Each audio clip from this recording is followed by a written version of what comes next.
الحمد لله نحمده ونستعينه ونستغفره ونؤمن به ونتوكل عليه ونعوذ بالله من شرور أنفسنا ومن سيئات أعمالنا من يهده الله فلا مضل له ومن يضلله فلا هادي له ونشهد أن لا إله إلا الله وحده لا شريك له ونشهد أن سيدنا ومولانا محمدا عبده ورسوله صلی اللہ علیہ وعلى آلہ واصحابہ وبارک وسلم تسلیما کثیرا کثیرا اما بعد فاعوذ باللہ من الشیطان الرجیم بسم اللہ الرحمن الرحیم اقیموا الصلاة ولا تکونوا من المشرکین قال النبی صلی اللہ علیہ وسلم من ترک الصلاة متعمدا فقد کفر او کما قال النبی علیہ الصلاة والسلام رب اشرح لی صدری ویسر لی امری واحلل عقدۃ من لسانی یفقهوا قولی۔ معزز سامعین کرام، آج کی مجلس اس لحاظ سے بڑی بابرکت اور مقدس مجلس ہے کہ آج کلام پاک تراویح میں مکمل کیا گیا۔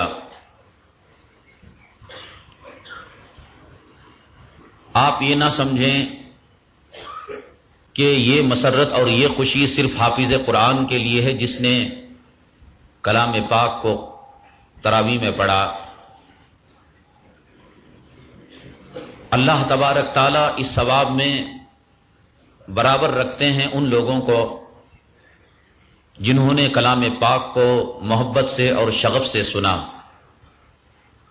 تو اس طریقے سے جس طریقے سے حافظ کا کلام پاک تراویح میں مکمل ہوا تو ان مصلیوں کا بھی کلام پاک اپنی تراویح میں مکمل ہوا جنہوں نے پہلی تراویح سے آج تک بلا ناغہ ایک رکعت چھوڑے ساری تراویح کو انہوں نے پڑھا۔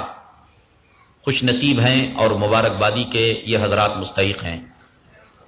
ہم نے شروع ہی میں کہا تھا، مسئلہ بتا دیا تھا کہ جس کی ایک رکعت بھی اگر چھوٹ جائے گی تو تراویح کی بغیر جماعت کے بعد میں ادا تو ہو سکتی ہے لیکن کلام پاک ان کا ادھورا ہو جاتا ہے۔ بہت ہی خوش نصیب ہیں وہ احباب جنہوں نے پہاڑ جیسی مشکلات کا سامنا کیا، ہمت اور استقلال کا مظاہرہ کیا، کئی مشکلات ان کے سامنے آئے، اسے عبور کرتے ہوئے آج اس منزل تک پہنچ گئے کہ تکمیل کلام پاک کی وہ حضرات مبارکبادی کے مستحق ہو رہے ہیں۔ دعا فرمائیں اللہ تبارک تعالیٰ پڑھنے کو بھی قبول فرمائیں، اللہ تعالیٰ سننے کو بھی قبول فرمائے۔ ہمارے پاس کوئی اور دوسرا ایسا عمل نہیں جس کے ذریعے سے ہم اللہ کو منوا سکیں، راضی کر سکیں۔ یہ اللہ کا کلام ہے، یہ اللہ کا کلام ہمارے لیے شفیع بن جائے، ہمارے لیے جنت میں جانے کا ذریعہ اور وسیلہ بن جائے۔ حضرات، آج کی رات میں عموماً مساجد میں، اس مسجد کی تو بات میں نہیں کہتا، دوسرے مسجد میں عام دنوں سے زیادہ مجمع آتا ہے اور وہ مجمع تکمیل قرآن کے بعد دعا میں شرکت کے بعد شیرنی لے کر چلا جاتا ہے،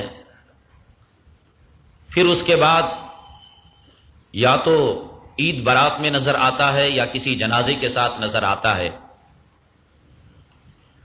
یہ ختم کے مجمع کا یہ سب سے بڑا المیہ ہے کہ یہ مجمع بڑا عجیب و غریب مجمع ہے۔ شروع رمضان میں آتا ہے تو صف اول کے مصلیوں کو دھکا دے کر صف آخر میں کر دیتا ہے، اور پھر ایک عشرہ یا 1.5 عشرے کے بعد رخصت ہو جاتا ہے، پھر ایک مرتبہ ختم میں آتا ہے، بوندی لیتا ہے، مسجد کو ساتھ سلام کر کے چلا جاتا ہے۔ عام طور سے یہ حضرات نماز سے دور رہتے ہیں، مساجد سے دور رہتے ہیں، تو مناسب یہ معلوم ہوتا ہے کہ نماز ہی کے تعلق سے کچھ ضروری احکامات آپ کے سامنے پیش کر دیے جائیں۔ میں آپ کے سامنے یہ نہیں کہوں گا کہ نمازی کے لیے جنت ہے، نمازی کے لیے قبر میں روشنی ہے، نمازی کے لیے پل صراط پر روشنی ہے، عرش کا سایہ ہے میدان محشر میں۔ یہ باتیں آپ برسوں سے سنتے آئے ہیں اور اس کا کوئی خاصا اثر بھی نہیں ہو رہا ہے۔ ہمارے بڑے ہم سے بار بار یہ کہا کہ جس طریقے سے 5 ندیوں میں نہانے والا اپنے جسم پر کوئی میل نہیں رکھتا، گندگی نہیں رکھتا، اسی طریقے سے 5 نمازیں پڑھنے والا اپنے اوپر کوئی گناہ نہیں رکھتا۔ ہمارے بڑوں نے ہم سے یہ کہا کہ بے نمازی کا حشر فرعون کے ساتھ، شداد کے ساتھ، حامان کے ساتھ ہوگا، تو ہم نے بھی سنا اور سنے کو انسنی کر دیا۔ میں قرآن ہی کی روشنی میں اور حدیث ہی کی روشنی میں کچھ سچائیاں مختصر طور پر آپ کے سامنے رکھتا ہوں۔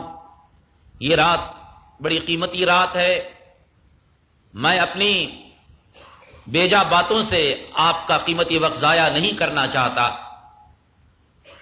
قرآن شریف کو بار بار پڑھتے ہیں ترجمے کے ساتھ بھی تو آگے گزر جاتے ہیں، اس کے حقائق کے دریا میں ہم غوطہ نہیں لگاتے۔ ابھی میں نے آپ حضرات کے سامنے حمد و صلات کے بعد سورہ روم کی ایک آیت پڑھی جس میں اللہ تبارک تعالیٰ کا ارشاد ہے اقیموا الصلاۃ ولا تکونوا من المشرکین۔ آج ہمیں جاتے ہوئے یہ فیصلہ کر جانا ہے کہ ہم اگر نمازی بنتے ہیں تو کس جماعت میں ہوتے ہیں، اور بے نمازی ہوتے ہیں تو قرآن ہمیں کس لقب سے پکارتا ہے، اور جناب محمد الرسول اللہ صلی اللہ علیہ وسلم ہمیں کس نام سے یاد کرتے ہیں۔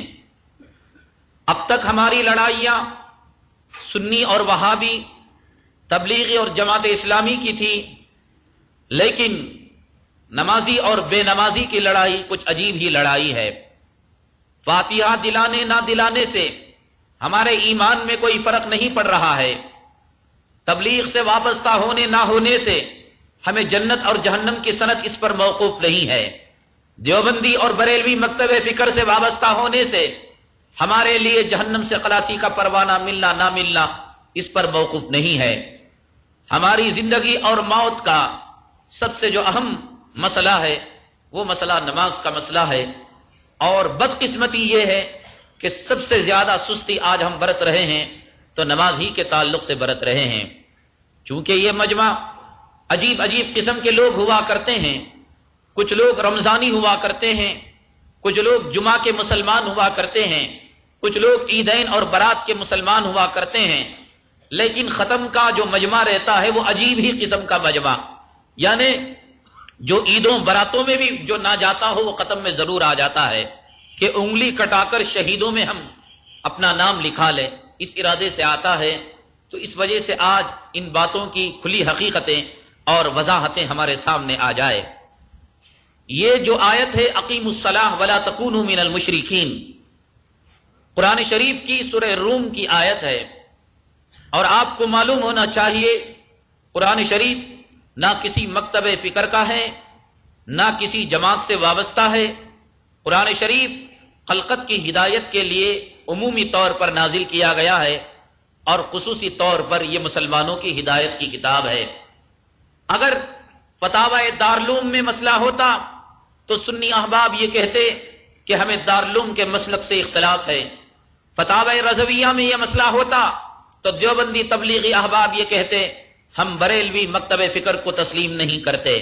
لیکن اس آیت کا کیا کریں گے جس آیت میں اللہ تبارک تعالیٰ نے ارشاد فرمایا اقیموا الصلاۃ کہ نماز کو قائم کرو، اور فوراً دوسرے ہی جملے میں یہ کہا ولا تکونوا من المشرکین، اور شرک کرنے والوں میں سے نہ ہو جاؤ، کافروں میں سے نہ ہو جاؤ، مشرکوں میں سے نہ ہو جاؤ، بھیڑوں اور چماروں میں سے نہ ہو جاؤ، اگر ہم نچلی اور سطحی زبان کے اندر بات کریں۔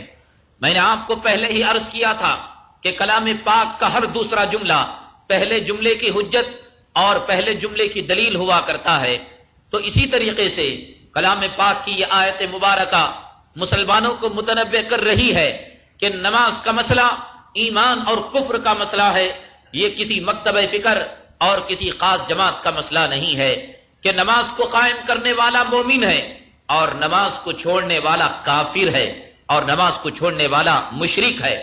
آپ نے یہ باتیں اتنی سخت اب تک نہیں سنی ہوں گی، لیکن آپ کلام پاک کی سورہ روم کی یہ آیت اٹھا کر دیکھ لیجئے، وہ ترجمہ کسی مکتب فکر کا ہو، وہ ترجمہ کسی مسلک کا ہو، کیا کریں گے آپ اس کا ترجمہ؟ اقیموا الصلاۃ، نماز کو قائم کرو، ولا تکونوا من المشرکین، ورنہ تم مشرکوں میں سے ہو جاؤ گے۔ اس کا مطلب یہ ہوا کہ نماز کو چھوڑنے والا بے ایمان ہو جاتا ہے، کافر ہو جاتا ہے، مشرک ہو جاتا ہے اور ایمان سے اس کا حصہ نکل جاتا ہے۔ یہ بڑی سخت بات تو ہے۔ آقا دو عالم صلی اللہ علیہ وسلم نے بھی واضح طور پر ارشاد فرما دیا، آپ یہ نہ سمجھنا کہ نماز کا تارک جتنی نمازوں کو چھوڑا اتنی مقدار میں وہ جہنم میں جائے گا اور جلنے کے بعد ایک نہ ایک دن وہ جنت کے اندر چلا جائے گا۔ ان آیتوں کی روشنی میں، ان روایتوں کی روشنی میں یہ سمجھنا ذرا مشکل ہی ہے، کیونکہ اللہ تبارک تعالیٰ نے کلام پاک میں صاف طور پر ارشاد فرما دیا دو مقامات پر، ان اللہ لا یغفر ان یشرک بہ ویغفر ما دون ذلک لمن یشاء۔ اللہ تبارک تعالیٰ شرک کے علاوہ ہر گناہ کو معاف فرما دیتے ہیں لیکن مشرکوں کو معاف نہیں کرتے۔ اور ایک مقام میں اللہ نے ارشاد فرمایا کہ جو آدمی اللہ تعالیٰ کے ساتھ شریک ٹھہراتا ہے وہ جہنم کے اندر ہمیشہ ہمیشہ رہے گا۔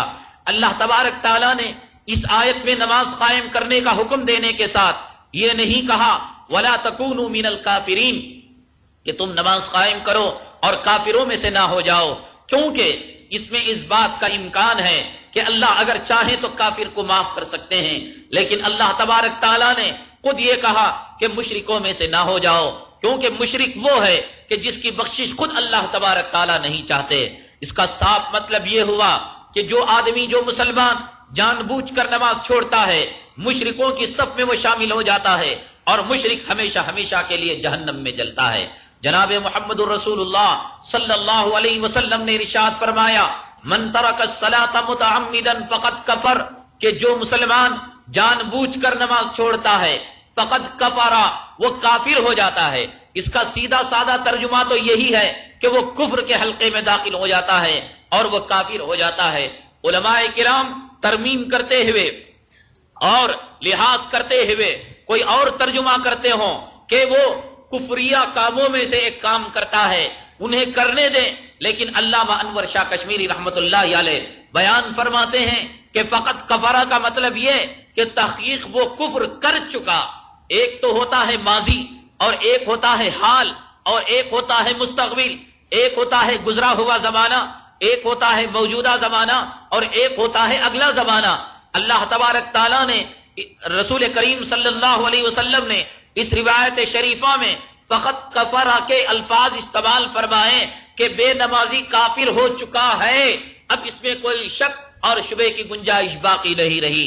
تو آج ختم شریف کے اندر آنے والے اب جاتے ہوئے اپنے آپ کو تولتے ہوئے جائیں کہ وہ نماز کا عہد کر کر، توبہ کر کر اور استغفار کر کر مرتے دم تک نماز کو قائم کرنے کا وعدہ کر کر جاتے ہیں، تو پھر ان کا ایمان لوٹ کر آ جاتا ہے، وہ مومن اور مسلمان ہو جاتے ہیں۔ لیکن جس طریقے سے آج تک کرناٹک اور بنگلور کی تاریخ کے اندر ہوتا آیا ہے کہ رمضان کے آنے کے بعد مساجد پر ہو جاتے ہیں، درمیانی عشرے میں خالی ہو جاتے ہیں اور ختم میں بوندی لینے کے بعد مسجد کو 3 طلاق مغلظہ دے کر ایک مسلمان ویران اور سنسان کر کے چلا جاتا ہے، تو پھر کیا یہ تاریخ اگر دہرائی جائے گی، اگر یہ تاریخ دہرائی جائے گی تو پھر یہ بھی تاریخ دہرائی جائے گی اقیموا الصلاۃ ولا تکونوا من المشرکین کہ تم نماز قائم کرنے والے ہو کر مومنوں میں سے ہو جاؤ یا نماز کو چھوڑنے والے بن کر کافروں اور مشرکوں میں سے ہو جاؤ۔ اور پھر یہ روایت کو بھی دہرایا جائے گا جس میں آقا دو عالم صلی اللہ علیہ وسلم نے ارشاد فرمایا من ترک الصلاۃ متعمدا فقد کفر کہ جو نماز کو جان بوجھ کر چھوڑتا ہے وہ کافر ہو چکا ہے۔ سعودی عرب کے اندر بن باز ایک زبردست مفتی ہیں، وہاں امور شریعہ کا نفاذ ہے، اسلامی مملکت ہے، جتنے بھی بڑے مملکت کے فیصلے ہوں یا ایک اور شہری فیصلے ہوں، بلدیہ کے فیصلے ہوں، خانگی فیصلے ہوں، بن باز کا فتویٰ آخری فتویٰ مانا جاتا ہے۔ سپریم کورٹ کی اتھارٹی رکھتے ہیں وہ عبداللہ بن باز، بالکل آخری فیصلہ دینے والے، آخری فتویٰ دینے والے۔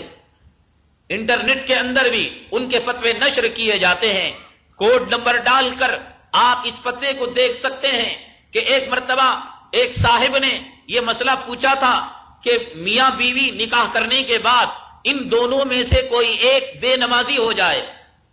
آج تو یہ کہ ایک عام ماحول ہے نماز کو چھوڑنے کا، شوہر جہاں نمازی بھی ہے تو بیوی بے نمازی، اور جہاں عورت نمازی بھی ہے تو شوہر بے نمازی۔ کتنا باریک مسئلہ بیان کیا ہے بن باز نے۔ اگر یہ مسئلہ وقت کا امام تمہاری مسجد کا خطیب بیان کرے تو آپ آستین چڑھا لیں گے، مولانا ہماری اولاد کو حرامی بتانے والے آپ کون ہوتے ہیں؟ ہمارے نکاحوں کو توڑنے والے کون ہوتے ہیں؟ ہم نے مہر ادا کیا ہے، ہم نے وکیلوں اور گواہیوں کی موجودگی کے اندر پنڈال میں 2.5 من کی بریانی کے ساتھ ہم نے نکاح کیا ہے۔ لیکن کیا کریں گے کہ عالم اسلام کے مشہور مفتی بن باز کے پاس سوال نامہ گیا کہ میاں بیوی میں سے اگر کوئی ایک بے نمازی ہو جائے تو اس تعلق سے کیا علماء کرام فرماتے ہیں؟ بن باز کا فتویٰ ہمارے پاس موجود ہے۔ اگر آپ کے گھروں میں انٹرنیٹ کی سہولت ہے یا انٹرنیٹ کرائے پر حاصل کیا جا سکتا ہے، کوڈ نمبر دبا کر فتویٰ نماز کا اور بے نمازی کا حکم معلوم کیجئے کہ آپ کو مسئلہ معلوم ہو جائے گا۔ بن باز نے فرمایا کہ اگر میاں بیوی میں سے کوئی ایک بے نمازی ہو جائے، مثلا بیوی بے نمازی ہو جائے، تو شوہر اس سے یوں کہے تفریق اور علیحدگی اختیار کر لے، ایک بسترے پر نہ سوئے، ایک کمرے میں نہ سوئے، ایک دسترخوان کے اندر نہ کھائے، بلکہ اس سے علیحدگی اور تفریق اختیار کر لے، اور ہر ایک نماز کے وقت اسے حکم دے اور اس کی تاکید کرے کہ وہ نماز کا اہتمام کرے۔ اگر 5 نمازیں مسلسل شوہر کی تاکید کے باوجود اگر وہ نمازوں کو چھوڑ دیتی ہے، بن باز نے فتویٰ دیا شوہر کے لیے جائز نہیں کہ بیوی سے قربت حاصل کرے اور اس سے اولاد کو جو ہے جنم دے، کیونکہ بن باز نے فرمایا کہ بیوی کے سامنے بار بار حکم شرعی آنے کے باوجود، اللہ کا حکم اور نبی کا حکم آنے کے باوجود وہ سراسر انکار کرتی رہی، اور انکار کرنے کے ساتھ وہ کافرہ ہو گئی اور وہ مشرکہ ہو گئی۔ نکاح ٹوٹنے کے اسباب میں سے بن باز نے فرمایا کہ نکاح جیسے طلاق سے ٹوٹتا ہے، جیسے خلا سے ٹوٹتا ہے، جیسے فسخ قاضی سے ٹوٹتا ہے، اسی طریقے سے تفریق مذہب سے بھی نکاح ٹوٹ جاتا ہے۔ میاں بیوی میں سے اگر ایک کافر ہو جائے، میاں بیوی میں سے ایک عیسائی ہو جائے، میاں بیوی میں سے ایک مشرک ہو جائے تو پھر نکاح ٹوٹ جاتا ہے۔ یہی وجہ ہے کہ میں نے کئی مرتبہ یہ مسئلہ بیان کیا کہ آپ کی لڑکی کتنی کالی کلوٹی کیوں نہ ہو، کتنی بدصورت کیوں نہ ہو، آپ کتنے غریب کیوں نہ ہو، لیکن اگر کسی مسلمان کا رشتہ نہ آئے، کسی عیسائی اور کسی غیر مسلم کافر کا، مشرک کا، جو حسین ہو، جمیل ہو، برسر روزگار ہو اور بڑی دولت کمانے والا ہو، وہ آپ سے رشتہ مانگنے کے لیے آئے، آپ کی بیٹی مانگنے کے لیے آئے، آپ کہیں گے کہ میری بیٹی بغیر بیاہی اس کا جنازہ نکل جائے، مجھے یہ گوارا ہے۔ ایک کافر اور مشرک کے ہاتھ میں اپنی بیٹی سونپ نہیں سکتا۔ خود آپ کے ذہن میں یہ فتویٰ پہلے ہی سے موجود ہے، ایک کافر کا نکاح ایک مومن سے نہیں ہو سکتا، ایک مومنہ کا نکاح ایک کافر سے نہیں ہو سکتا، اور ایک کافرہ کا نکاح ایک مومن سے نہیں ہو سکتا۔ الخبیثات للخبیثین والخبیثون للخبیثات والطیبات للطیبین والطیبون للطیبات۔ یہ مسئلہ کوئی آپ کتاب پڑھے نہ پڑھیں، مسائل جانے نہ جانے، مفتی کے پاس جائیں نہ جائیں، خود آپ کو معلوم ہے، دنیا کا ایک جاہل سے جاہل مسلمان بھی جان سکتا ہے کہ ایک غیر مسلم سے مسلمان کا نکاح نہیں ہو سکتا اور ایک مسلمان سے غیر مسلم کا نکاح نہیں ہو سکتا۔ تو بن باز نے فرمایا کہ بیوی کو حکم دیا جائے گا، 5 وقت کے حکم دینے کے بعد بیوی اگر نماز نہیں پڑھتی تو شوہر کو چاہیے کہ اسے طلاق مغلظہ دے کر ہمیشہ کے لیے چھٹکارا حاصل کر لے، کیونکہ اس نے ایک امر شرعی کا، ایک حکم خداوندی کا انکار کر کر کفر کے حلقے میں اور شرک کے حلقے میں داخل ہو چکی ہے، اور کافرہ ہونے کی وجہ سے ان میاں بیوی میں جو نکاح تھا وہ ٹوٹ چکا ہے۔ پھر بن باز نے آگے لکھا ہے کہ فرض کر لو کہ 5 نمازوں کے بعد وہ توبہ کر لیتی ہے اور وہ استغفار کر لیتی ہے، وہ صلاۃ التوبہ پڑھ لیتی ہے۔ بن باز لکھتے ہیں تب بھی شوہر کے لیے جائز نہیں ہے کہ وہ اپنی بیوی کے قریب جائے حتیٰ کہ کسی قاضی کو بلا کر تجدید نکاح نہ کر لے۔ اگر نکاح نہیں کرتا، چونکہ کفر کی وجہ سے نکاح ٹوٹ چکا ہے، تو پھر اب اس کا نکاح گویا ایک اجنبیہ عورت سے نکاح کرنے کے مانند ہے، تو پھر کسی قاضی کو بلا کر تجدید نکاح کرنا پڑے گا۔ اسی طریقے سے اگر شوہر نماز کو چھوڑتا ہے تو بیوی 5 مرتبہ انہیں کہے گی، اگر نہیں مانے گا علیحدگی اختیار کر لے گی۔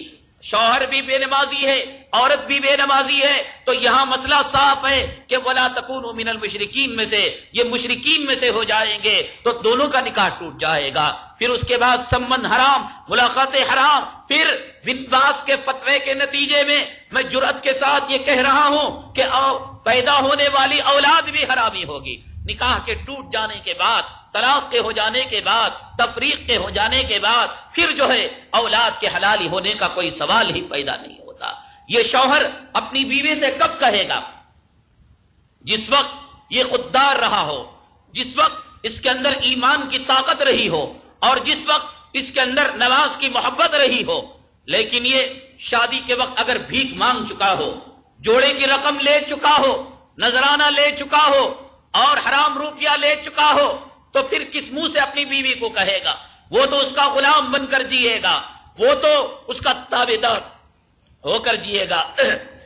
ہماری مائیں اور بہنیں یہاں پر آئی ہوئی ہیں، عام طور سے مرد حضرات تو کسی حد تک یہ بات مان بھی لیتے ہیں کہ چلو شادی شریعت کے طریقے پر ہونی چاہیے اور آسانی سے ہونی چاہیے، لیکن مرد عورت کے سامنے گھٹنا ٹیک دیتا ہے، نوجوان گھر کی خواتین کے سامنے گھٹنا ٹیک دیتا ہے، کہتا ہے کہ مولانا ہم بغیر سیرے کے، بغیر جوڑے کے، بغیر بھیک کے مسجد میں جناب رسول اللہ صلی اللہ علیہ وسلم کے بتائے ہوئے طریقے پر نکاح کرنے کے لیے تیار ہیں۔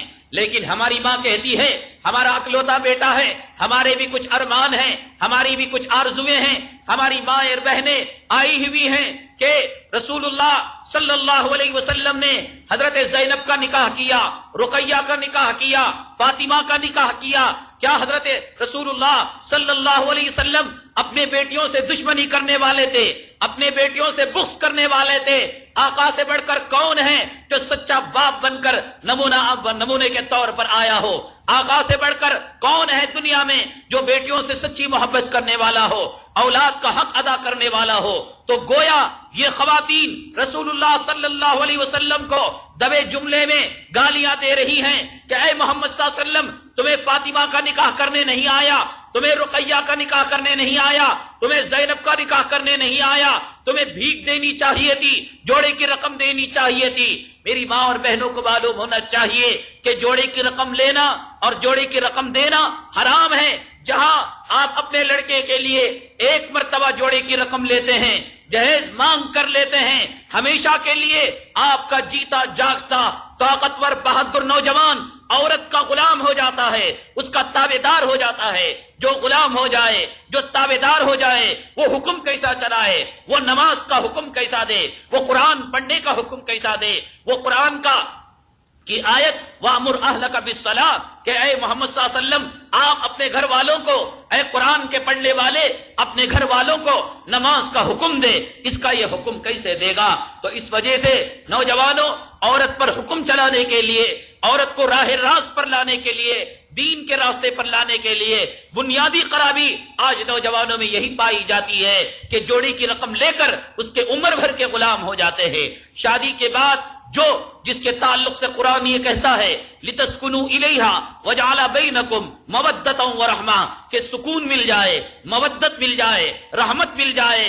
یہ اللہ کا فرمان ہے کہ شادی کے نتیجے میں سکون اور مودت اور رحمت اللہ تبارک تعالیٰ مرحمت فرماتے ہیں۔ لیکن ایک جوڑے کی بھیک جو 5 جمعہ سے پہلے ختم ہو جاتی ہے، اور وہ گاڑی جو چند سالوں میں پرانی ہو جاتی ہے، وہ گھر جو چند مہینوں کے اندر بوسیدہ ہو جاتا ہے، اپنی ڈگری کا سودا کرتے ہیں، اپنی مردانیت کا سودا کرتے ہیں، اپنے عہدے کا سودا کرتے ہیں، حتیٰ کہ یہ حضرات، یہ نوجوان اپنے ایمان کا سودا کرتے ہیں۔ خواتین کو چاہیے کہ ہمارے لیے شادی کا نمونہ فاطمہ الزہرا رضی اللہ تعالیٰ عنہا کا کافی ہے، حضرت عائشہ صدیقہ رضی اللہ تعالیٰ عنہا کا کافی ہے، حضرت زینب، حضرت رقیہ، حضرت ام کلثوم رضوان اللہ تعالیٰ علیہن اجمعین کا کافی ہے۔ تو اس طریقے سے نوجوان کبھی عورت کی غلامی میں نہ آئے، عورت کی تابع داری میں نہ آئے، وہ نماز، وہ قرآن، وہ تلاوت، وہ ذکر، وہ حسن تعدیب اسی وقت کر پائیں گے جب وہ ان کے غلام نہ ہو جائیں،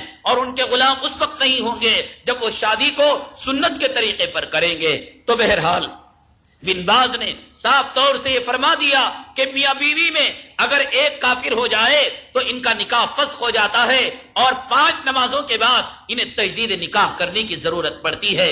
تو آج ایک وہ مسئلہ جو قرآن میں تھا، حدیث میں تھا، بن باز کے فتاوا اور مملکت سعودیہ کے فتاوا کے اندر تھا، کھل کر ہمارے سامنے آ گیا۔ اب اس کے بعد اختیار ہے کہ اگر کوئی اپنے آپ کو ایمان کی صف میں شامل کرنا چاہے تو نماز پڑھ لے، اپنے آپ کو کوئی جہنمیوں کی صف میں شامل کرنا چاہے وہ نماز کو ترک کرے۔ کیا آقا دو عالم صلی اللہ علیہ وسلم نے یہ ارشاد نہیں فرمایا کہ ایک مومن مسلمان جان بوجھ کر اگر نماز کو چھوڑتا ہے اللہ تبارک تعالیٰ اس کا نام جہنم کے دروازے پر لکھ دیتے ہیں، جس کی وجہ سے اس میں داخل ہونا اس کے لیے ضروری ہو جاتا ہے، اور اگر نماز پڑھتا ہے اللہ تبارک تعالیٰ اس کا نام جنتیوں کی فہرست کے اندر شامل کر دیتے ہیں۔ حدیث میں جہاں کہیں نماز پڑھنے اور نہ پڑھنے کے تعلق سے بات آئی ہے تو عین ایمان اور کفر کی بات آئی ہے۔ حدیث میں آقا دو عالم صلی اللہ علیہ وسلم نے صاف فرمایا کہ بے نمازیوں کا حشر قارون کے ساتھ، شداد کے ساتھ، حامان کے ساتھ، فرعون کے ساتھ ہوگا۔ آپ نے یہ نہیں فرمایا کہ بے نمازی کا حشر فاسقوں کے ساتھ ہوگا، عاصیوں کے ساتھ ہوگا، نافرمانوں کے ساتھ ہوگا۔ جو کوئی روایت اٹھا کر دیکھ لیجئے اس کے اندر ایمان اور کفر ہی کی بات آتی ہے۔ ان مسلمانوں کا حشر کافروں کے ساتھ ہونے کے کیا معنی، قارون کے ساتھ ہونے کے کیا معنی، شداد کے ساتھ ہونے کے کیا معنی، فرعون کے ساتھ ہونے کے کیا معنی؟ کیا ایک مسلمان کی شان یہی ہے کہ ساری زندگی وہ ایمان پر جیے اور مرنے کے بعد قارون کے ساتھ اٹھے؟ کیا ایمان والے کی شان یہی ہے ساری زندگی کلمے پر بسر کرے اور مرنے کے بعد فرعون کے ساتھ اٹھے؟ یہاں فرق یہ بتلانا ہے کہ تم اپنے آپ کو اگرچہ مسلمان کہتے ہو، نام نہاد کلمے کا دعویٰ کرتے ہو، توحید کا دعویٰ کرتے ہو، لیکن اللہ کے پاس تمہارا نام فرعون کی صف میں، حامان کی صف میں، شداد کی صف کے اندر شمار کیا جا رہا ہے۔ مسلمانوں، یہ اللہ کی بندگی کے ساتھ مذاق نہیں ہے تو کیا ہے؟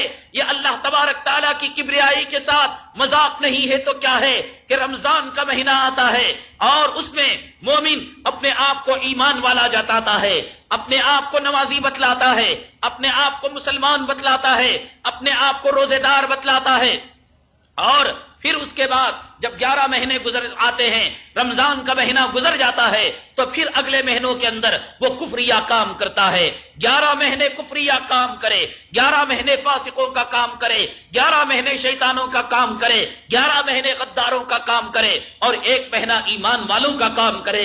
یہ اللہ کی بندگی کے ساتھ مذاق نہیں ہے تو کیا ہے کہ عید الفطر کے بعد یہ سنیما ہاؤس فل کیوں ہو جاتے ہیں؟ یہ پارکوں میں عشق بازی کیوں شروع ہو جاتی ہے؟ یہ مساجد ویران کیوں ہو جاتے ہیں؟ یہ اللہ کے گھر خالی کیوں ہو جاتے ہیں؟ کیا تم صرف 1 مہینے کے مسلمان ہو؟ جب تم نے کلمہ پڑھا تھا کیا اللہ تعالیٰ سے یہ ایگریمنٹ کیا تھا، یہ معاہدہ کیا تھا، اے باری تعالیٰ 1 مہینہ تو تیرے بندے رہیں گے اور 11 مہینے ہم شیطان کے بندے رہیں گے، ہم 11 مہینے اپنے نفس کے بندے رہیں گے، ہم 11 مہینے ہم نے خواہشات کے بندے رہیں گے؟ کیا ہم نے یہ اللہ تعالیٰ سے معاہدہ کیا تھا کہ 1 مہینہ ہم تیرا قرآن سنیں گے، 11 مہینے ہم گانے سنیں گے، سنیما کے اسٹوریاں سنیں گے، ہم غیبت سنیں گے، چغل خوری سنیں گے؟ یہ اللہ کی خدائی کے ساتھ مسلمانوں یہ مذاق نہیں ہے تو کیا ہے؟ اللہ کی خدائی کے ساتھ کبریائی کے ساتھ کھلواڑا نہیں ہے تو کیا ہے؟ یہی وجہ ہے آج مسلمان ذلیل ہو رہا ہے، تباہ ہو رہا ہے۔ آج مسلمان کہتا ہے کیا اللہ کو ہماری حالت پر رحم نہیں آتا؟ ہماری ماؤں کی عزتیں لوٹی جا رہی ہیں، ہماری بہنوں کی آبروؤں پر حملہ کیا جا رہا ہے، ہمارے نوجوانوں کو پیشاب پینے پر مجبور کیا جا رہا ہے، ہمارے نوجوانوں کو سر پر جوتے مارے جا رہے ہیں۔ کیا اللہ کو رحم نہیں آتا؟ اللہ تو بعد میں رحم کریں گے، کیا تم اپنی حالتوں پر رحم کرنے والے بن گئے؟ 1 مہینہ مسلمان ہو کر 11 مہینے کافر ہو کر تم نے اپنی حالتوں پر کون سا رحم کا معاملہ کیا؟ 1 مہینہ مومن ہو کر 11 مہینے کافر ہو کر تم نے اپنی حالتوں پر کون سا رحم والا معاملہ کیا؟ 1 مہینہ تابع رسول کے ہو کر 11 مہینے تابع شیطان کے ہو کر تم نے اپنے ساتھ کوئی رحم کا معاملہ نہیں کیا۔ اللہ نے تو یہ کہا تھا ارحموا من فی الارض یرحمکم من فی السماء، زمین والو تم زمین والوں پر اپنے آپ پر رحم کرو، تب اللہ کا رحم تمہارے اوپر آئے گا۔ اللہ نے تو سورہ محمد لشکری زبان اردو سے والہانہ محبت رکھنے والے مہذب خواتین و حضرات، تقریر، نعت پاک، تلاوت، اس کے علاوہ ہندوستان و گلف میں ہوئے مشاعرے کے آڈیو کیسٹ VCD یا MP3 دستیاب ہیں۔ ازراہ کرم اس پتے پر رابطہ قائم کریں۔ جنرل الیکٹرانکس، واحد ہوٹل کے سامنے، pipe road, Kurla west, Mumbai number 70، phone number 02226548717، 02226548717، mobile number 9224 29843، 9224429843۔ خدائی کے ساتھ آج کا مسلمان مذاق اڑا رہا ہے، نمازوں کو چھوڑ کر اللہ کے گھر کو ویران کر کر۔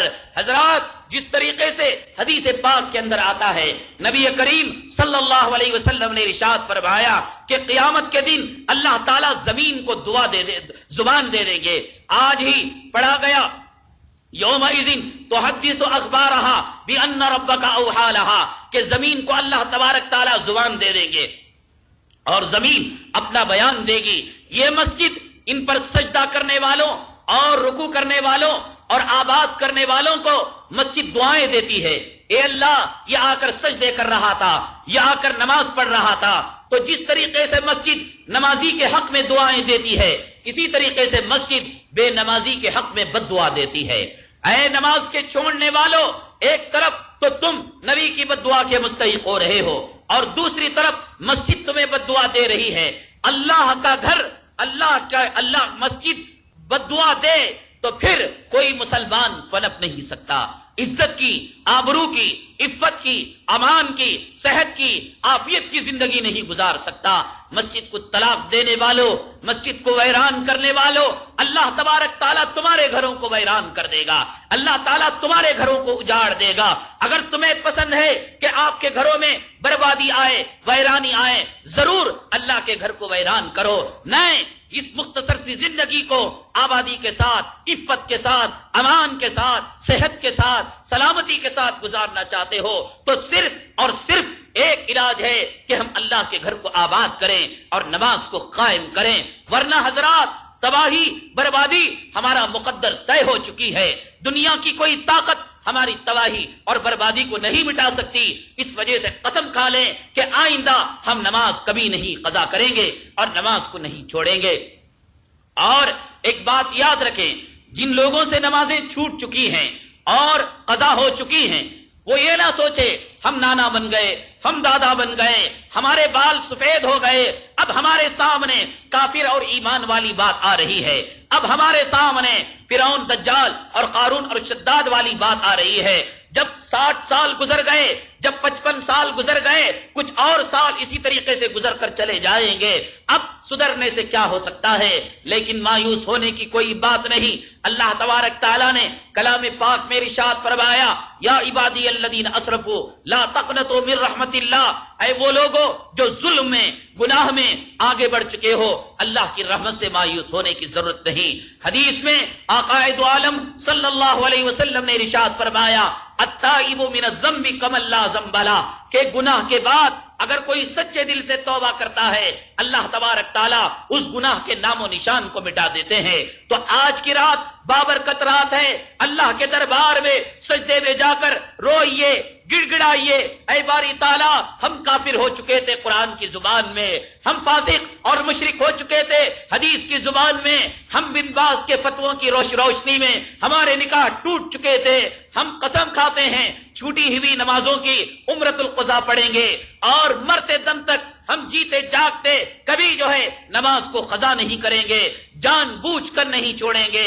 اللہ تعالیٰ کی ذات سے امید رکھیے اور یقین مانیے، اللہ تعالیٰ آپ کی توبہ کو قبول کر لیں گے، اللہ آپ کے گناہوں کو معاف کر لیں گے۔ آپ کیا گناہ کریں گے، آپ کیا جرم کریں گے؟ دنیا میں مجرموں کا سردار، دنیا میں پاپیوں کا سردار اور دنیا کے اندر نافرمانوں کا جو مجموعہ ہے، بھلا شیطان سے بڑھ کر بھی کوئی گناہ کر سکتا ہے؟ بھلا ابلیس سے بڑھ کر بھی کوئی معصیت کر سکتا ہے؟ دنیا میں سب سے بڑھ کر جو گناہ کرنے والا ہے، سب سے بڑھ کر جو نافرمانی کرنے والا ہے، وہ ابلیس ہے اور شیطان ہے۔ لیکن آپ حیرت کریں گے، اللہ تعالیٰ کی رحم کے سامنے، اللہ تعالیٰ کے کرم کے سامنے ابلیس کے گناہ اور ابلیس کی نافرمانیاں اور شیطان کی شیطانیت بھی کم ہے۔ میں آپ کو بتلاؤں، حضرت موسیٰ علیہ السلام کی شیطان سے اکثر و بیشتر ملاقات ہو جایا کرتی تھی، یہ دونوں آپس میں بات چیت کیا کرتے تھے، تو اکثر شیطان کا مناظرہ حضرت موسیٰ علیہ السلام سے ہو جایا کرتا تھا۔ تو ایک مرتبہ شیطان نے یہ کہا، اے موسیٰ تم اللہ کی رحمت کے بڑے گن گاتے ہو، ان کی مغفرت کے بڑے چرچے بیان کرتے ہو، اب چیلنج ہے تمہارے سامنے، میں شیطان ہوں، میں ملعون ہوں، میں مردود ہوں، میں دنیا کے عاصیوں کا، نافرمانوں کا گرو گھنٹال ہوں، کیا اللہ میری توبہ قبول کرے گا؟ کیا اللہ میرے گناہ معاف کرے گا؟ کیا اللہ تبارک تعالیٰ مجھے نیکوکاروں میں شمار کرے گا؟ موسیٰ علیہ السلام اگر کہتے ہیں کہ نہیں تمہاری توبہ قبول نہیں ہوتی، تو پھر مسئلہ یہ کہ موسیٰ علیہ السلام ہار جاتے ہیں، شیطان جیت جاتا ہے۔ موسیٰ علیہ السلام کو ماننا پڑے گا کہ شیطان کی شیطانیت کے مقابلے میں اللہ کا رحم و کرم کم ہے۔ اگر موسیٰ علیہ السلام کہتے ہیں کہ نہیں اللہ تعالیٰ تمہاری توبہ کو قبول کر لے گا، تو شیطان کے حوصلے بلند ہو جاتے ہیں، کشمکش میں مبتلا ہو گئے۔ موسیٰ علیہ السلام اللہ تعالیٰ سے وحی کا انتظار کرنے لگے۔ اللہ تبارک تعالیٰ نے جبرائیل امین کو بھیجا، اے موسیٰ تمہاری پریشانی کا حل ہم نکالتے ہیں۔ وہ حل یہ ہے کہ شیطان توبہ کرنا چاہتا ہے، استغفار کرنا چاہتا ہے، ہم اس کی توبہ کو بھی قبول کر لیں گے، ہم اس کے استغفار کو بھی قبول کر لیں گے۔ ایک شرط ہے، وہ شرط یہ ہے وَإِذْ قُلْنَا لِلْمَلَائِكَةِ اسْجُدُوا لِآدَمَ فَسَجَدُوا إِلَّا إِبْلِيسَ، شیطان جو شیطان بنا، ابلیس جو ابلیس بنا، ملعون جو ملعون بنا، مردود جو مردود بنا، سبب یہ تھا کہ اس نے آدم علیہ السلام کو سجدہ کرنے سے انکار کر دیا۔ اب آدم علیہ السلام حیات تو نہیں، لیکن ان کی قبر موجود ہے، وہ اپنے قبر میں حیات ہے، یہ حکم زندہ ہے۔ ہم شیطان کو چیلنج دیتے ہیں کہ اگر وہ آج بھی آدم علیہ السلام کی مزار کا سجدہ کر لے، ہم اس کی توبہ اور استغفار کو قبول کر لیں گے۔ جب اللہ شیطان کی توبہ قبول کر سکتے ہیں، استغفار قبول کر سکتے ہیں، تو ہماری بے نمازیوں کی توبہ کیا اللہ قبول نہیں کر سکتے؟ کیا اللہ، ہم ایمان والے ہیں، کلمہ پڑھنے والے ہیں، قرآن سننے والے ہیں، کسی نہ کسی درجے میں ہمارے دل کے کسی گوشے میں ایمان کا نور ہے، نبی کی محبت ہے، قرآن کی عظمت ہے، کلمے کی توقیر ہے، کیا اللہ ہماری توبہ نہیں قبول کریں گے؟ موسیٰ علیہ السلام نے شیطان سے کہا، اے شیطان اللہ تعالیٰ نے تیری سن لی، تیرا توبہ اور تیرا استغفار قابل قبول ہے۔ کاش شیطان اس وقت اگر بات مان لیتا تو آج نمازی بے نمازی کی تفریق نہ ہوتی، شیطان اگر مان لیتا دنیا میں آج کوئی سنیما گھر نہ ہوتا، شیطان اگر اس وقت بات مان لیتا تو آج دنیا کے اندر کوئی کافر نہ ہوتا، کوئی فاسق نہ ہوتا، کوئی فاجر نہ ہوتا، کوئی گنہگار نہ ہوتا، کوئی عاصی نہ ہوتا، کوئی مجرم نہ ہوتا، لیکن شیطان نے یہ کہا کہ اے موسیٰ میں کب دھوکے میں آنے والا، جب آدم زندہ تھے تو تب میں نے بات نہیں مانی، اب آدم کے مرنے کے بعد قبر پر سجدہ کرو تو میں نہیں مانتا، جا۔ تو پھر لعنت کا طوق اس کے گلے کے اندر آ گیا۔ تو اس طریقے سے شیطان ہی رہا۔ حضرت موسیٰ علیہ الصلوۃ والسلام ہی کا ایک واقعہ ہے کہ ایک یہودی حضرت موسیٰ علیہ الصلوۃ والسلام کے پاس آیا، اس کی عمر بڑی تھی، 480 سال عمر اس کی تھی۔ آ کر عجیب ماجرا اس نے پیش کیا، اے موسیٰ کوئی گناہ ایسا نہیں جسے میں نے نہ کیا ہو، شراب ہو، زنا ہو، جھوٹ ہو، غیبت ہو، قتل ہو، ہڑپ کرنا ہو، سود ہو، لعنت ہو، رشوت ہو، کوئی گناہ ایسا نہیں، کیا تمہارا اللہ میرے گناہ کو معاف کرے گا؟ حضرت موسیٰ علیہ السلام نے کہا، اللہ کے بندے کوئی گناہ ایسا نہیں جسے تو نے چھوڑا نہیں اور پھر اللہ تعالیٰ معاف کر دے۔ موسیٰ علیہ السلام بڑے جلالی تھے، کہا کہ جا تیری اللہ توبہ قبول نہیں کرتے۔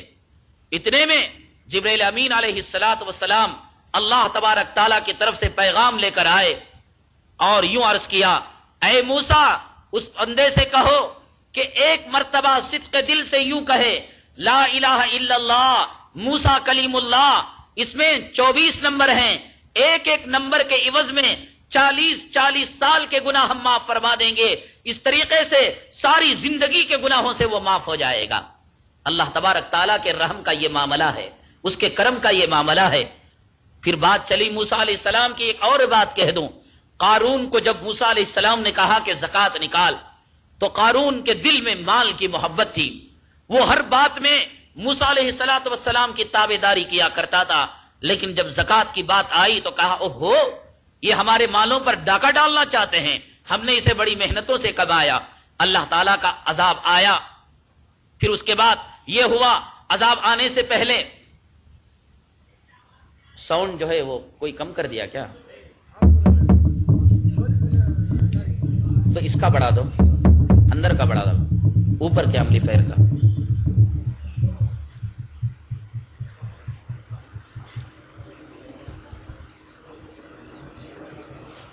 یہ ڈال ڈالو، وہ سوئچ تو آف کرے نا اوپر کا، وہ ڈال ڈالو، اور باجو اذان کا سوئچ بھی ڈال ڈالو، ادھر ادھر ادھر، ہاں ڈال ڈال کر کیا۔ تو جب موسیٰ علیہ الصلوۃ والسلام نے قارون کو زکوٰۃ دینے کے لیے کہا تو قارون اب اگر یوں کہتا ہے کہ میں مال نہیں دوں گا تو دنیا کی نگاہ میں وہ ذلیل ہو جاتا، تو قارون نے ایک تدبیر چلی کہ موسیٰ علیہ الصلوۃ والسلام کو بدنام کر دیا جائے۔ تو چنانچہ قارون نے ایک عورت کو تیار کیا کہ حضرت موسیٰ علیہ الصلوۃ والسلام پر زنا کا الزام عائد کر دے۔ حضرت موسیٰ علیہ الصلوۃ والسلام ایک مرتبہ تقریر فرما رہے تھے، تقریر کے ختم ہونے کے بعد ایک قارون کے ساتھی نے کھڑے ہو کر سوال کیا، اے موسیٰ بڑی دین کی باتیں بیان کرتے ہو، بڑی آخرت کی باتیں بیان کرتے ہو، ایک مسئلے کا جواب دو، اگر کوئی زنا کرے تو اس کی سزا کیا ہے اور دنیا میں اس کے ساتھ کیا سلوک کیا جائے؟ حضرت موسیٰ علیہ الصلوۃ والسلام نے بتلایا کہ اسے قتل کر دیا جائے۔ تو موسیٰ علیہ السلام سے اس قارون کے ساتھی نے یہ کہا کہ اگر فرض کرو کہ آپ نے زنا کیا ہے اور آپ نے جرم کیا ہے تو آپ کے ساتھ کیا سلوک کیا جائے؟ تو موسیٰ علیہ السلام نے کہا کہ مجھے بھی قتل کر دینا چاہیے۔ تو اس کے بعد وہ عورت جسے رشوت دی گئی تھی، پیسوں کا لالچ دیا گیا تھا، اس عورت کو لایا گیا اور کہا گیا کہ تو اپنی گواہی دے۔ اس عورت نے اللہ کی جھوٹی قسم کھائی اور کھانے کے بعد حضرت موسیٰ علیہ الصلوۃ والسلام پر الزام لگایا کہ موسیٰ علیہ الصلوۃ والسلام نے میرے ساتھ بدکاری کی اور بدفعلی کی۔ اس کے بعد حضرت موسیٰ علیہ الصلوۃ والسلام نے اس عورت کو اللہ کا واسطہ دیا اور اللہ کا ڈر بتایا۔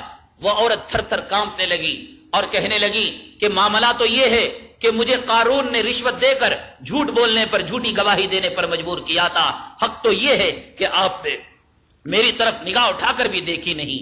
حضرت موسیٰ علیہ الصلوۃ والسلام کا جلال غضب میں آ گیا، سجدے میں پڑ گئے اور دعا کی، اے باری تعالیٰ جن لوگوں نے یہ سازش کی ہے انہیں نیست و نابود کر دے، اپنے عذاب کے اندر گرفتار کر لے۔ چنانچہ اللہ تبارک تعالیٰ نے قارون کو زمین کے اندر دھسانا شروع کر دیا. قارون جب ٹخنے تک دھسا، گڑگے تک آیا، کہنے لگا یا موسیٰ، اے موسیٰ، میرے لیے اللہ تبارک تعالیٰ سے مغفرت کا پروانہ حاصل کر لو، میں توبہ کرتا ہوں، میں معافی چاہتا ہوں، آئندہ سے گناہ نہیں کرتا. وہ گڑگے تک آیا، وہ کمر تک آیا، وہ سینے تک آیا، وہ مونڈے تک آیا. ہر مرتبہ موسیٰ یہی کہتے رہے اللہ کے عذاب میں تو گرفتار ہو جا، تباہ ہو جا، برباد ہو جا. یہاں تک کہ قارون سارا زمین کے اندر دفن ہو گیا. روایت میں آتا ہے قیامت تک وہ زمین کے اندر دھستا جائے گا، اٹھتا جائے گا، دھستا جائے گا. قارون کے لیے عذاب اللہ تعالیٰ نے دنیا میں مقدر فرما دیا. اس کے بعد اللہ تبارک تعالیٰ نے جبرائیل امین علیہ الصلوۃ والسلام کے ذریعے سے یہ وحی بھیجی کہ اے موسیٰ، قارون تمہیں پکارتا رہا، تمہارے پاس مغفرت طلب کرتا رہا. اے موسیٰ، بجائے تمہیں پکارنے کے میری عزت کی قسم، میری جلال کی قسم، ایک مرتبہ بھی یا ربی کہتا تو میں اسے عذاب سے چھٹکارا دے دیتا. اس قارون کو اللہ تعالیٰ بچانے کے لیے تیار تھے، اس ابلیس کی توبہ قبول کرنے کے لیے تیار تھے. حضرات، میری مائیں اور بہنیں، ابھی رمضان المبارک کی کچھ ساعتیں ہیں اور کچھ مقدس راتیں ہیں. یہ راتیں رونے کی راتیں ہیں، یہ راتیں گڑ گڑانے کی راتیں ہیں، یہ راتیں توبہ اور استغفار کرنے کی راتیں ہیں، یہ راتیں عہد کرنے کی راتیں ہیں. اے باری تعالیٰ، ہم سے خطا ہو گئی، ہم سے چوک ہو گئی کہ ہم نے کافروں والا کام کر لیا ہے. ان حضرات کے لیے جن کے سامنے یہ مسئلہ آ گیا کہ نماز کے ترک کرنے سے، بن باز نے یہ فتویٰ دیا تھا کہ صرف 5 نمازوں کے ترک سے تجدید نکاح، تو پھر غور کرنے کی بات ہے جو ایک جمعہ میں آ کر پھر دوسری جمعہ تک مسجد کو طلاق دے دیتا ہو، ایک رمضان میں آ کر دوسری رمضان تک مسجد کو طلاق دے دیتا ہو، ایک عید کو آ کر دوسری عید تک مسجد کو طلاق دے دیتا ہو، ایک ختم میں آ کر دوسری ختم تک مسجد کو طلاق دے دیتا ہو، وہ خود سوچ لے کہ انہوں نے اپنے حق میں کتنا برا کام کیا ہے. ایسے حضرات کو چاہیے اپنے کسی قریبی عالم سے رجوع ہو کر توبہ تلہ استغفار کر کر تجدید نکاح کر لیں. اس تجدید نکاح کے لیے نہ پنڈال کی ضرورت، نہ مسجد کے دفتر کی ضرورت، ایک وکیل اور 2 گواہوں کی موجودگی کے اندر تجدید نکاح کر لیں. ورنہ کام حلال ہو رہا ہو اور اللہ تعالیٰ اسے حرام شمار کر رہے ہو تو پھر ہماری زندگیوں میں نحوستیں آ جائیں گی، ہماری زندگی سے برکتیں اٹھ جائیں گی. اللہ تبارک تعالیٰ نماز کے چھوڑنے کا جو عذاب قبر میں دیتے ہوں سو دیتے ہوں، حشر میں دیتے ہوں سو دیتے ہوں، لیکن دنیا میں اللہ تبارک تعالیٰ بے نمازی کے حق میں سب سے بڑی نحوست یہ مقدر فرما دیتے ہیں کہ کائنات والے مل کر کعبے کا غلاف پکڑ کر بھی اس کے حق میں دعا کریں تو بے نمازی کے حق میں نمازیوں کی دعا قبول نہیں ہوتی. یہی وجہ ہے اجتماعات کے موقع پر لاکھوں کا مجمع رو کر گڑ گڑا کر دعا کرتا ہے. ختم کلام کے موقع پر حرم محترم میں کعبے کے امام کائنات کے مسلمانوں کے لیے روتے ہیں. جنہوں نے اس منظر کو آنکھوں سے دیکھا ہوتا ہے وہ کہتے ہیں اے اللہ، کیا تجھے اب بھی رحم نہیں آتا؟ اے اللہ، کیا تجھے اب بھی کرم نہیں آتا؟ معصوم بچے رو رہے ہیں، خواتین رو رہی ہیں، بوڑھے رو رہے ہیں. اللہ تو کہتے ہیں کہ جس کے بال سفید ہو گئے مجھے اس سے معاملہ کرتے ہوئے بھی مجھے شرم آتی ہے. پھر کیا وجہ ہے کہ کعبے کی دعا اللہ قبول نہیں کر رہے ہیں، حرم نبوی صلی اللہ علیہ وسلم کی دعا قبول نہیں کر رہے ہیں، اجتماعات کی دعا قبول نہیں کر رہے ہیں؟ سبب یہ آقا نے مرض بتلا دیا کہ بے نمازی کے حق میں کائنات کے سارے مسلمان فرشتے مل کر بھی دعا کرے، بیمار ہو اے اللہ اسے صحت دے، لیکن بے نمازی کو دعا نہیں لگتی. جیسے کوئی چیز واٹر پروف ہوتی ہے تو بے نمازی دعا پروف ہوتا ہے. دنیا کی کوئی دعا، بچے کی دعا، مظلوم کی دعا، امام کی دعا اسے جا کر نہیں لگتی، بلکہ جو ہے بے نمازی ہونے کی وجہ سے دعائیں مسترد ہو جاتی ہیں. تو حضرات یہ قیمتی لمحات ہیں رونے کے، گڑ گڑانے کے. دعا فرمائیے اللہ تبارک تعالیٰ کافروں اور مشرکوں کی فہرست سے ہمارا نام نکال دے. اللہ تبارک تعالیٰ ہماری توبہ کو قبول فرمائے. اللہ تبارک تعالیٰ مرتے دم تک ہمیں نمازی بنائے. اللہ تبارک تعالیٰ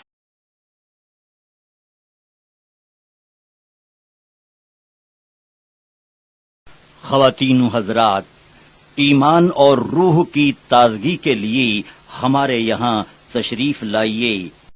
ہمارا پتہ مینار الیکٹرانکس پاور ہاؤس کے سامنے، کلیان روڈ، بھیونڈی، مہاراشٹر، انڈیا.